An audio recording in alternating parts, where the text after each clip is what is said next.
Call halal Yahweh, Bahasham, Yahweh Shai, Waha, Rakakwadash, Shalom to my elder brother over here at this congregation, Sharayad.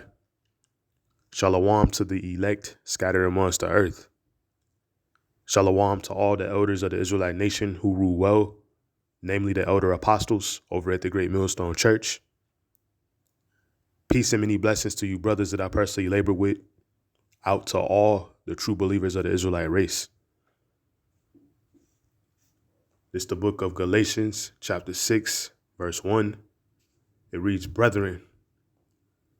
And the brethren is chiefly, speaking of the men of the Israelite nation who are in on this faith and are currently, living accordingly to the true doctrine of the scriptures, but also the women, and the children who are in on this faith, to the believers, ultimately, the true believers of Yahweh Ba'ashem Yahweh Shai, who are walking accordingly. So again, brother, it says, brethren, if a man be overtaken in a fault. So speaking of believers, who are going off, who are at fault, sinning, simply put, it reads, ye which are spiritual. So it's speaking to those who aren't going off, those who are in a soundy state, those who are able to speak on topic, because we all go off, so ultimately to be in a position to correct one, you have to not be going off and whatever it is that, the believer who is going off is doing so you can speak on topic, so you can correct, and not be deemed a hypocrite. It says, ye which are spiritual. It says, restore such an one in the spirit of meekness. So when someone's going off, we are to restore them, thus bring them back, thus go through according to thus said the Lord, as far as dealing, to bring that believer back to the correct state that they ought to be in, whether it be through rebuke, other forms of edifying. We are to be long suffering, with the believers, and not to simply just write, the believers of Yahweh Ba'ashem Yahweh Shai off, not to instantly deem them a bug out, not to deem someone insignificant, which is all based upon your own thoughts and understanding, because that's the whole concept of us coming out of the world, is for us to not be in the same state that we were in when we came out the world, which is in a state of having an evil eye towards your brother, the state of, just simply writing people off and, not really ever paying attention to the fact that you were completely the hell off at one point. There's a point you probably didn't know who you were. And we are subject to sinning. We're all subject to being off, to this very moment. So who is anyone to write another believer off, or to deem them a bug out, or to deem them insignificant without going through proper protocol according to thus said the Lord? And that's ultimately what this video is going to all be all about. Focusing in on conduct, thus your behavior, thus your actions, especially dealing within this truth. Always first and foremost dealing with yourself, but how much more when dealing with another believer? It's the book of Romans chapter 12 and 2. It reads, and be not conformed to this world, but be ye transformed by the renewing of your mind, that ye may prove what is that good and acceptable and perfect will of Yahweh Bahashem Yahweh Shai.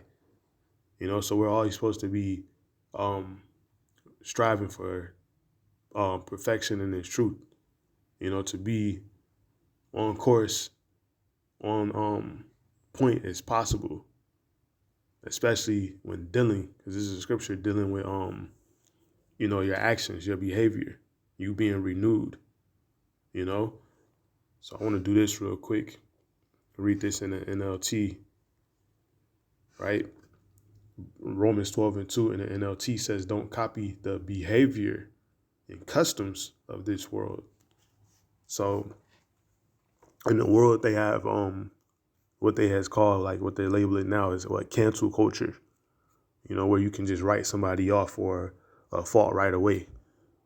You see something you dislike, there's no examining the matters, there's no examining the fact, you just write somebody off and, they're canceled. They're wrote off, simply put. And that's not to go on amongst believers in this truth, because we don't even know who we are. We don't know who we are, let alone the next believer. So it's almost bugged out to just come to the conclusion that someone is insignificant or a bug out, especially if you're not going about it in the correct manner. But I'm going to continue reading here in the NLT. It says, but let Yahweh Ba'ashem Yahweh Shai transform you into a new person by changing the way you think, right? So you're supposed to be completely different in your thought process, through this word. So you should have a far more advanced thought process to consider things as far as judging another one outside of yourself. And it says, then will ye know, it's like, then will you learn to know Yahweh Ba'ashem Yahweh Shai's will for you, which is good and pleasing and perfect. So that's the mindset you want to take on, being not conformed to this world, but judging correctly. Galatians 6:1, brethren, if a man be overtaken in a fault, ye which are spiritual, you're in a correct standing of mind. You're able to judge the correct way because your mind has been renewed and you're not moving according to the ways that you once would have in the world. You're not moving according to your own mind at all. You're moving according to thus saith the Lord, thus performing this doctrine, moving according to the protocol that's laid out in this doctrine. It says, ye which are spiritual, restore such an one in the spirit of meekness. All right, because we are all the lowly. We're all Israelites.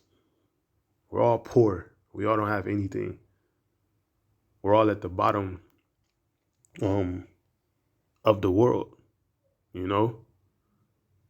We're all cursed. This is a known thing. So we're supposed to treat other believers as we ultimately would want to be treated. We're supposed to restore one, not cast them away. Move according to the doctrine. The doctrine says if you see a fault in your brother, you go deal with him one-on-one. If you can't gain your brother one-on-one, you take another one with you. If he don't listen to you two, you take the church. You go through the full protocol, and then you can write somebody off. You can term someone to be, a publican, or a heathen man.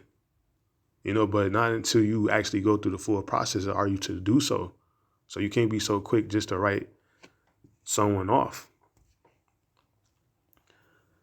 So let's get this, the book of Sirach, chapter 11 and verse 7. It says, blame not before thou hast examined the truth.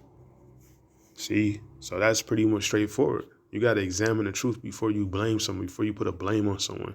Figure out what that believer is going through before you go forth and put a label on that person. Examine the truth. Blame not before thou hast examined the truth. It says understand first and then rebuke. Because if you understand, you're going to be able to rebuke correctly. And we understand according to the scriptures, your rebuke is to be sharply. So it's not saying be soft in words. It's saying to do so correctly. And you rebuking sharply so one could be sound in the faith. So you can restore them to the order that they ought to truly be in. It's not to be writing them off, though. You know, you can rebuke sharply, but also show meekness. Let's get this. Sirach chapter 18 and verse 20. It reads, before judgment, examine thyself. You know, this is very important. You got to look at yourself and realize the situation and position you're in. John the Baptist, he says the Lord can make men out of rocks. So who are you? Who are any of us? We don't know who we are, but we understand we're dealing in this truth, and we understand those very believers you may be writing off may actually very well be somebody. So who are you to write off from someone who may be of the Lord's elect? You know, that's bugged out.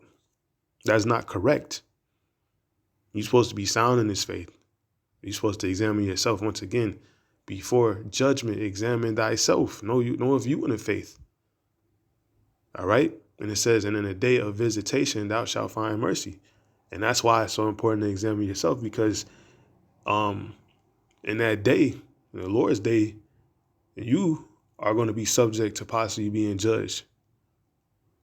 You know, you're going to be subject to being judged. You just want to be judged in a righteous manner. You want to receive the salvation. You know, you don't want to be on the other side of judgment.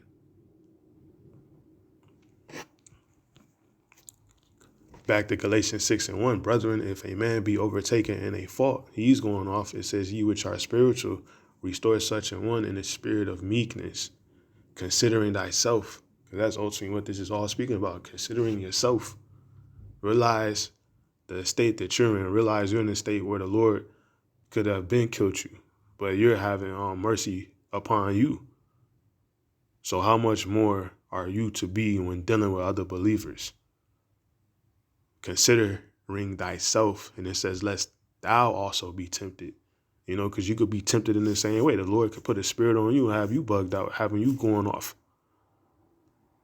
You know, so how would you want to be treated if you were in the very same positions as the roles were reversed? You want to be treated in a manner where, you get the correction, but you're not written off right away.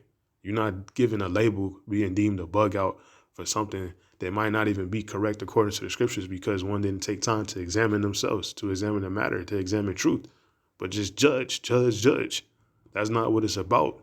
We're supposed to be moving according to thus saith Yahweh Ba'ashem Yahweh Shai. Once again, in Romans 2, it says, be not conformed to this world, but be renewed. You know, be renewed in your mind, man. Just paraphrasing what we read in Romans 12:2. You might go back. But I'm going to continue here. Galatians 6:2 says, bear ye one another's burdens, and so fulfill the law of Hamashiach. So the Lord told us to bear each other's burdens, man. You see someone down, you get down, you try to lift them up, raise them up. It's not about just, casting people down. You truly not even in a position to do so. Of course, if judgment takes you to the position where you have to say someone's a bug out and, don't deal with them, it comes down to that, but doesn't come in a quick manner. It comes through actually judging the situation the correct way. And yet still, if they're believers in this truth, man, you want to do your best to not be wrong. Bear ye one another's burdens, and so fulfill the law of Hamashiach. It's the book of James 2:8. It says, if ye fulfill the royal law according to the scripture, thou shalt love thy neighbor as thyself. So you want to treat someone how you want to be treated. Love your neighbor as yourself. Your neighbor are those of your nation, and namely those who are in this truth and this faith. Treat them the way you would like to be treated. And it says ye do well. All right. Always considering the fact that you could very much so be in the same situation. Galatians chapter 6:3 says, for if a man think himself to be something when he is nothing, he deceiveth himself. And that's the worst state to be in, to be the one that's deceiving yourself, which happens through what? Not examining yourself, not realizing if you in the faith or not, but going on forward to, cast judgment upon matters that you haven't truly judged. You just completely deceiving yourself, not realizing you're in a position to be judged. You're in a position, that you have been given mercy. So it's always about keeping your conduct, your behavior correct, because your actions, the scriptures tell you what knowledge and wisdom shall be the stability of thy times. So what's actually holding you up right now in these times we're in is the knowledge you have, the true knowledge of Yahweh Ba'ashem Yahweh Shai, and you being wise, if you're being wise. And wise happens through what actions, your performance of thus said the Lord. So that's what's going to hold you up, that knowledge and wisdom, your actions, your behavior, your conduct. So it's important to keep that in the forefront of your mind when dealing. So back to Romans 12, and I'm probably close out here, Romans 12:2, and be not conformed to this world, but be ye transformed by the renewing of your mind, that ye may prove what is that good and acceptable and perfect will of Yahweh Ba'ashem Yahweh Shai, because that's what we are here to do. We're here to perform the will of Yahweh Ba'ashem Yahweh Shai, not according to our own desires, our own thoughts, our own wants, but according to the Lord, because we're here ultimately to fulfill his will, thus gather the elect. The elect has to be gathered. And ultimately we have to understand and realize that's going to be a major portion of things that's going on in these times we're in, because a lot of these situations that are being spoken of, men being cast out, men being deemed bug outs, men being called insignificant, comes through these groups that are set up, these camps that are set up, and men putting that, or these groups, these camps, your banner that you created before, thus said the Lord, treating brothers or other believers outside of your camp as if, they're not Israelites, because that's what it all comes down to. The Lord's elect. The Lord's not coming to gather camps. He's coming to gather the elect, who may be of men scattered amongst these camps. So we have to know the camps are going to come to naught at some point. And the fact is, at the end of the day, it's going to be about who are the Lord's elect. So you can't just judge one who's not in your camp moving according to the order of your camp as a bug out or insignificant. That, doesn't make sense, and we're beyond that right now at this point. And these things have to be spoken of because these are the type of things that are being exposed in real time right now. So they have to be addressed and be corrected. Romans 12:3 says, for I say, through the grace given unto me, to every man that is among you, to every man that's among you, not to think of himself more highly than he ought to think. So you're never supposed to take on, that position of being high-minded, which takes me back to what this video was inspired off of, which is the sit-down class that, we do over here week in and week out, which is the non-elect traits. And this past Tuesday, the non-elect trait was pride, being proud, being lifted up. And we understand that pride goeth before destruction. So that's not a state that anyone who are in this faith will should want to be in. Right? So for I say, through the grace given unto me, to every man that is among you, not to think of himself more highly than he ought to think, but to think soberly. All right, be in the correct state of mind. It says, according as Yahweh Ba'ashem Yahweh Shai have dealt to every man the measure of faith. All right, which we all have different measures. We all have different obstacles we have to get through. We have different levels of discernment given out. Some been given more, and we have to understand those who have been given more are subject to more, stripes. You subject to more judgment. So if you are in a position that it seems that you may have been given more, you should be taking even more heed. And it's ultimately go to everyone. Don't get higher than what you are. Don't assume a position that you may or may not have. Just move according to thus said the Lord. So I'm just going to say, Lord will, you will edify it. Call her law Yahweh, Bahasham, Yahweh Shai, Waharakak Wadash, Shalom.